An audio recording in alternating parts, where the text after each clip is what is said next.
Hi folks, we're going to look at recoil springs and feeding.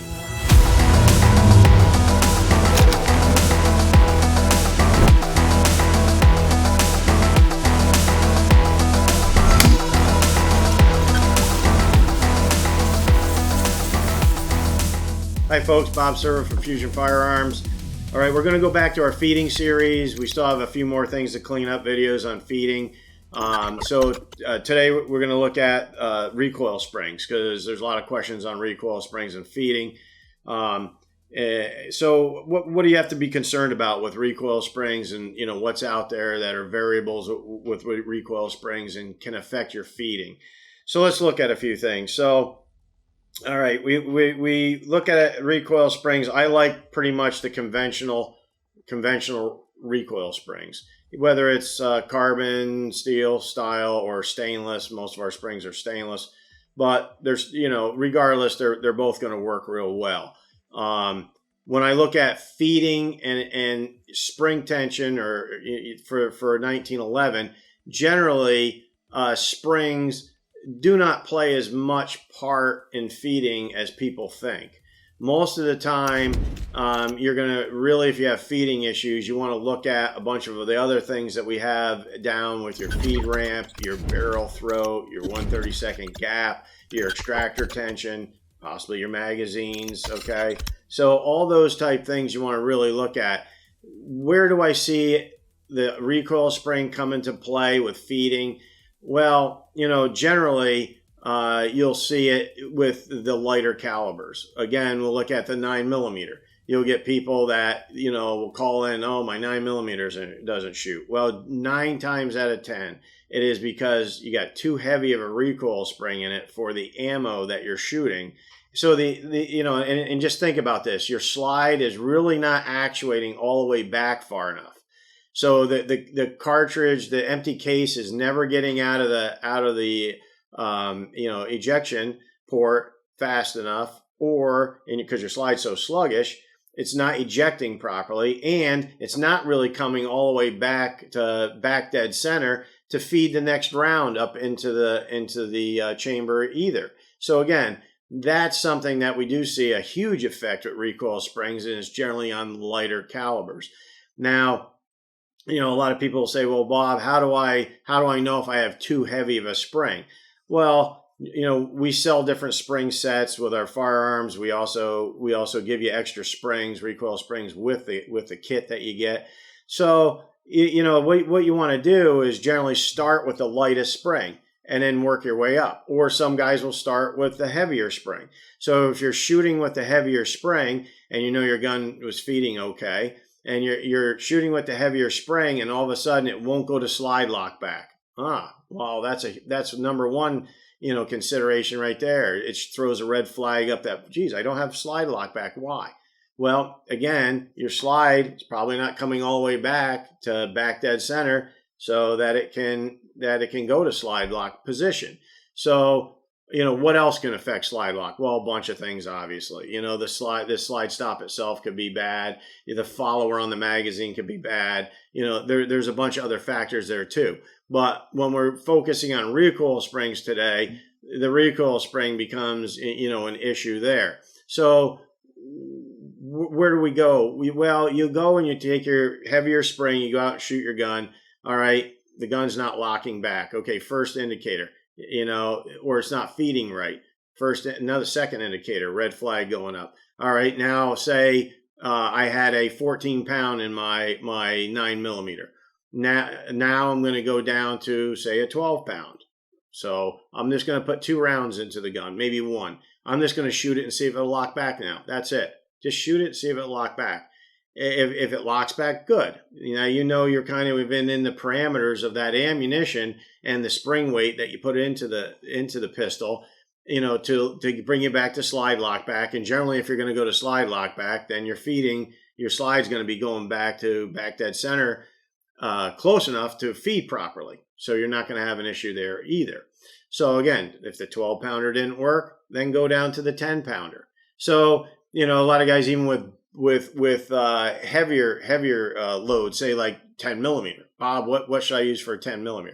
Well, I usually suggest a standard, where to start. And then if you have heavier loads, well, how do I know, again, if the load's going to, if the spring is heavy enough for the load and I'm not beating my frame up. Okay, well, again, go to the heavier spring, shoot it a few times, see if it goes to lockback.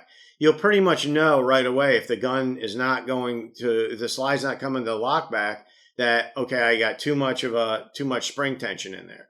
So again, that's one big critical thing in feeding to look at is your spring tension, because a lot of people will overspring, put too much spring in there pound wise, and next thing you know, the slide's not cycling very well. So that's one big thing to look at.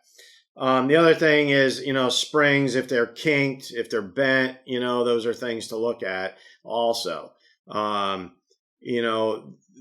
Flat springs. Well, we'll go into some other items. Flat springs. I don't really love flat springs. Why?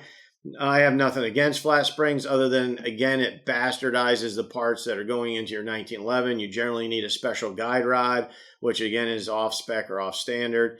And there's only specific places where you can get the flat springs. So yeah, you might get 20% more use out of a flat spring. And again, I'm not even so sure of that's a maybe. I mean, guys, everybody says, well, when should I change my springs in my Colt? Again, that's pretty much, up to you. But, I've got guys that have had, 10,000 rounds using the same spring. I get old Colts that come in here for rebuilds that have had the same spring in it since, 1932.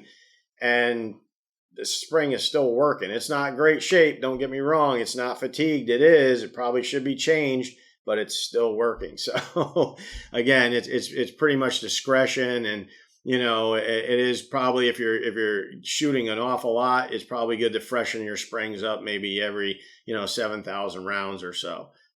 Some guys say they like to do it at 3,200 rounds, 3,500 rounds. Again, that's going to depend on you and your loads that you're shooting. And there's a lot of factors there on what's going to fatigue that spring. So again, that's just something for you to watch as you're shooting. If you see the dynamics of the pistol starting to change, then yeah, change out some springs, see if that helps you out. Probably will. It can't hurt, right? And it's not a huge cost. So again, that's something to look at. So, the other items are, you have dual spring systems, which I do like dual spring systems for, say, the Defender and Officers model. They really help the dynamics and the operation of the pistols out. And in the shorter barrel models, your 3-inch models, your 3.5-inch models. Once you get out of there, I usually just go right back to the single spring. You might still want to go, obviously, if you're going with a bull barrel, you're going to want to go with a reverse plug in that. But, again, I look at the spring itself, and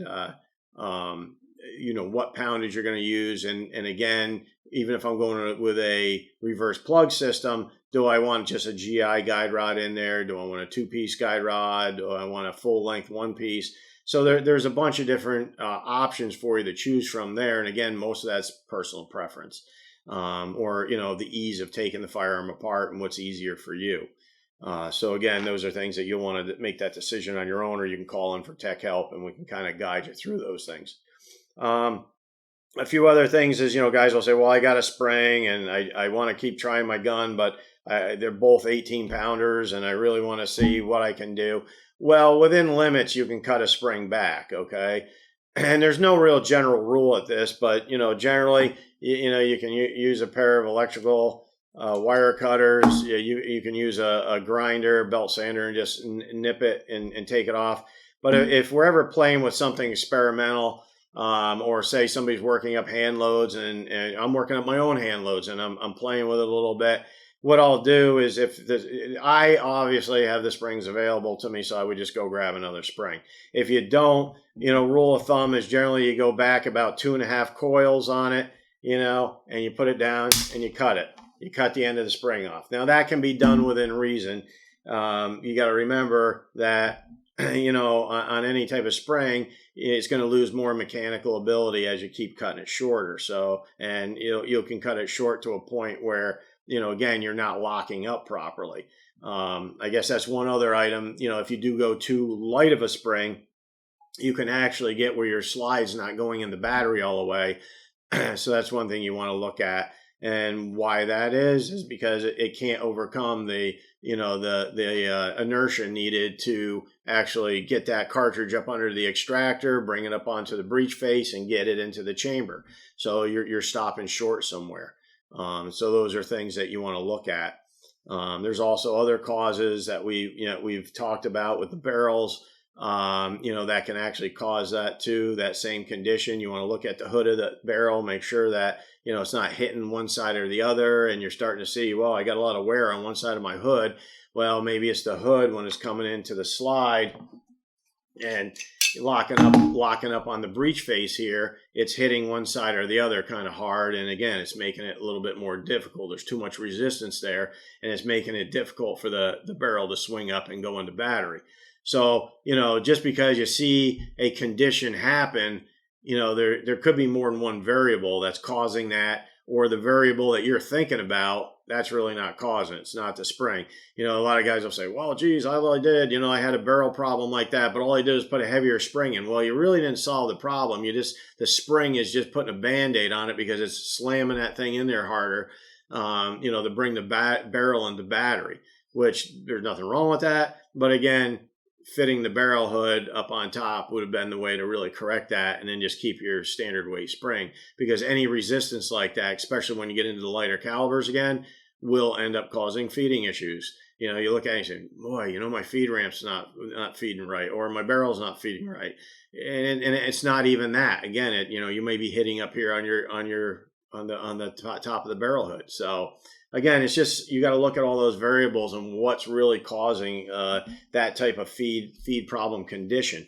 But I do like the dual spring systems. They work really nice with a reverse plug, pretty much on your officers and defender barrels. They're bull barrels anyway. Even if you have a Colt that is got a bull barrel in it and they put a bushing, which I don't really understand why they do that, but that bushing, that bull barrel is the same size as if you had a bushingless slide and you were just riding that way without that big bushing race cut that they put in the front of the Colts.